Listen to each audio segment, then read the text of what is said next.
വേറെ തന്നെ പിടിക്കല്ലേ? രണ്ടുപേരും കൂടെ ഇങ്ങോട്ട് വിളമ്പിക്കോ. ആ പ്രശ്നം ഫോളോ ആവട്ടെ. ആഹാരം കഴിക്കുന്ന എങ്ങനെയെന്ന് മാമൻ കാണിച്ചു തരാം. ഇങ്ങനെ വയറ് നിറച്ച് ആഹാരം കഴിക്കാനുള്ള യോഗം ഉണ്ടാവണേ. ആക്രാന്തം കാണിക്കാതെ. ഇത് ആരും എടുത്തോണ്ട് പോകുന്നില്ല.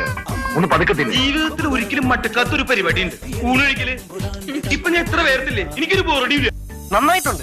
ഇവിടെ ഈ വെജിറ്റേറിയൻ ഫുഡ് മാത്രമേ കിട്ടുകയുള്ളൂ. Chicken 65, tandoori 25, mutton 85. ഇതൊക്കെ കഴിച്ചാണ് ഞാൻ എന്റെ ബോഡി മെയിൻറ്റെയിൻ ചെയ്യുന്നത്. കാടയുണ്ടോ? കാട ഇറച്ചി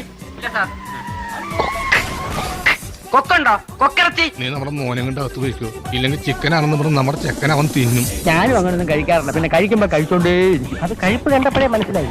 ഒരു നേരത്തെ ആഹാരം ഇവന് നീ കൊടുക്കണമെന്ന് എന്നോട് പറഞ്ഞപ്പോ സ്വയം പ്രതീക്ഷിച്ചില്ല.